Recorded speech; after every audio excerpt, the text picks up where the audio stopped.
Aujourd'hui, nous allons faire un petit tutoriel sur comment installer Windows 7. Alors pour les besoins du tutoriel, moi je vais utiliser une machine virtuelle, mais vous pourrez reproduire exactement à l'identique ce que l'on va faire sur un PC existant et vous verrez que vous installerez Windows 7 sans problème. Donc pour faire ce tutoriel, il vous faut soit une clé USB contenant l'ISO d'installation de Windows 7, soit un CD d'installation de Windows 7. Donc si vous avez ça en votre position, vous connectez votre clé ou votre CD, vous le mettez dans le lecteur de votre PC, vous démarrez le PC et il devrait démarrer sur le CD. Si ça n'est pas le cas, il vous faut aller modifier votre BIOS pour que la machine démarre directement sur votre CD ou votre clé USB. Ou sinon, vous pouvez faire une sélection du périphérique de démarrage à la volée, c'est-à-dire qu'au démarrage de votre PC, il vous suffit d'appuyer sur une touche du clavier. Alors en général, ça peut être F9, F11 ou F12, d'accord? Et va apparaître un menu qui vous permet de choisir sur quel périphérique vous voulez démarrer. Et à ce moment-là, vous sélectionnerez la clé ou le CD d'installation de Windows. Allez, donc nous allons démarrer l'installation de Windows 7.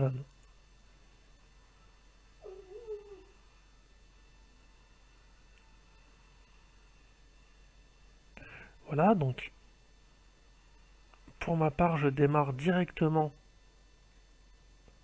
sur le CD d'installation.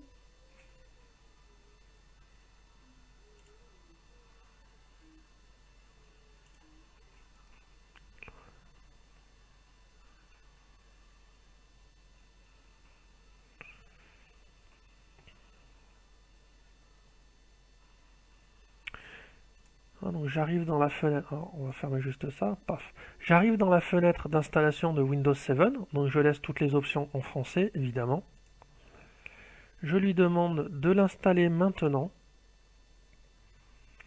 J'accepte les termes du contrat de licence, je valide le CLUF. Dans les options qui sont là, je vais lui dire que je fais une option personnalisée. Donc dans un premier temps, Windows va me montrer les disques durs présents dans ma machine. Donc je peux en avoir plusieurs, dans le cadre de mon exemple, je n'ai qu'un disque dur. Donc je vais lui demander de m'afficher les options de lecteur. À partir de là, je vais pouvoir créer une nouvelle partition qui va pouvoir accueillir mon Windows. Donc je vais faire simple, je vais sélectionner l'ensemble de l'espace disque existant. Nouveau, donc il me propose la taille totale, j'applique. Je mets OK. Et donc je vois que le système m'a créé une partition de 60 Go. Il s'est réservé 100 MO pour le MBR, le Master Boot Record. En fait, c'est ce qui va permettre au système de démarrer directement sur Windows.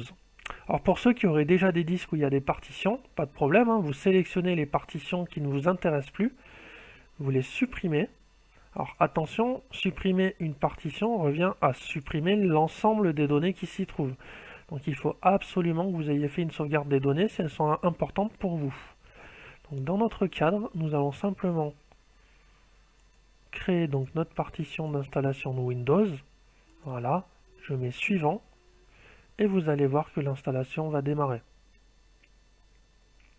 Donc là, il suffit de laisser Windows travailler. Une fois que les fichiers d'installation seront décompressés, le système va vous rendre la main et je vous expliquerai comment valider les étapes suivantes d'installation. A tout de suite.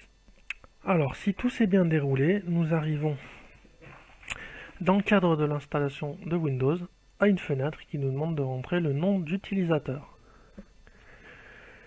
Donc moi je vais appeler mon utilisateur test. Il me demande de rentrer un mot de passe. Alors on peut passer cette étape, mais je vous conseille fortement de créer un compte administrateur avec un mot de passe. Ça vous servira plus tard dans la protection et dans la gestion de votre machine.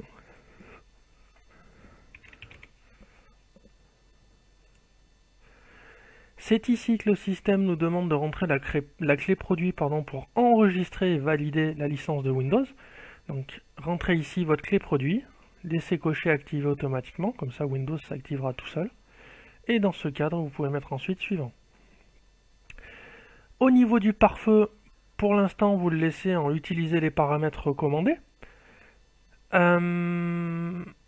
Ça permet de configurer en fait les mises à jour automatiques de Windows, d'accord? Pour que Windows se mette à jour tout seul. Au niveau de la configuration du réseau, il vous suffit de choisir le type de réseau sur lequel vous vous trouvez. Alors moi, par défaut, je prends toujours réseau professionnel, même si c'est un réseau domestique.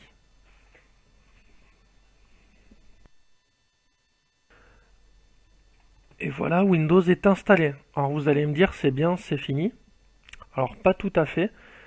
Pour que l'installation de Windows soit propre, il vous faut absolument installer les CD de drivers qui sont fournis avec votre matériel. Les drivers sont des petits programmes qui vont permettre à votre machine d'utiliser tous les composants. Donc le driver de la carte mère, enfin c'est les drivers, puisque maintenant la plupart des composants sont intégrés dans la carte mère. Il vous faut aussi au besoin installer les drivers de votre carte vidéo, si vous avez une carte vidéo dédiée. Pour cela, il vous suffit d'utiliser les CD qui sont fournis avec votre matériel, qui sont auto-exécutables, c'est-à-dire qu'une fois que vous les aurez insérés dans votre lecteur, ils vont démarrer d'eux-mêmes et vous n'aurez plus qu'à exécuter l'installation des divers logiciels. Moi, dans le cadre de ma machine virtuelle, je vais installer les drivers VMware Tools, puisque j'utilise une machine virtuelle VMware.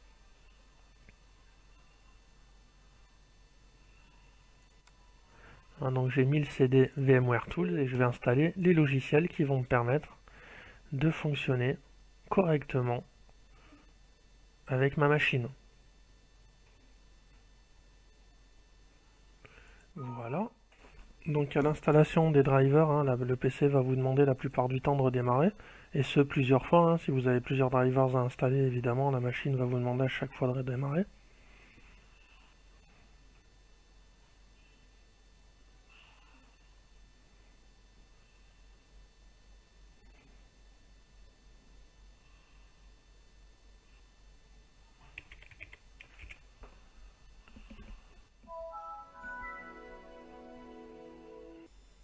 Je vais juste changer la résolution de mon écran pour qu'elle s'adapte à ma fenêtre de capture.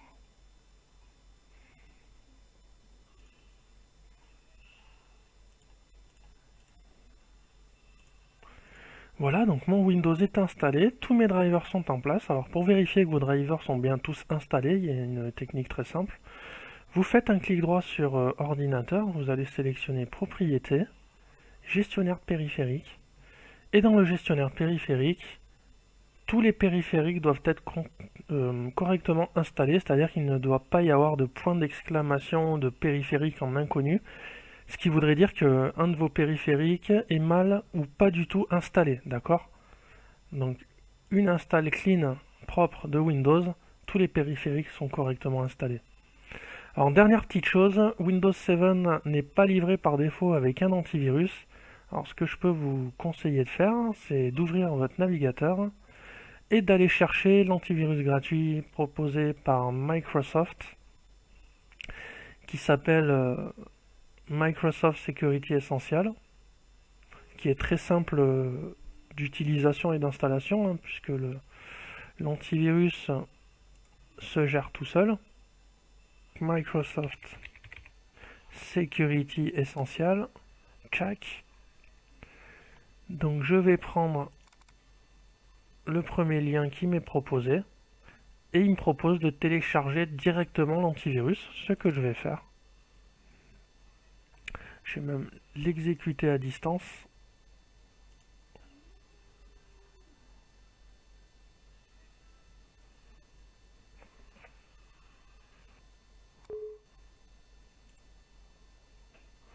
Je peux fermer mon navigateur. Donc il me suffit de suivre les fenêtres d'installation de l'antivirus. Donc suivant, j'accepte. Je peux participer au programme d'amélioration du produit, c'est toujours bon. Je laisse par défaut l'activation du pare-feu de Windows, suivant. Installer.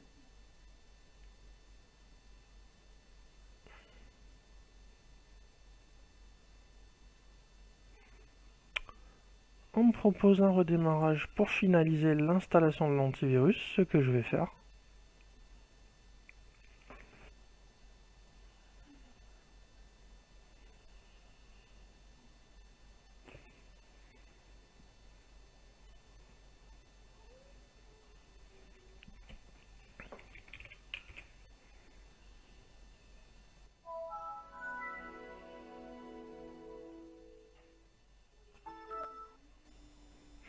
Voilà, donc au premier redémarrage, l'antivirus va se mettre à jour.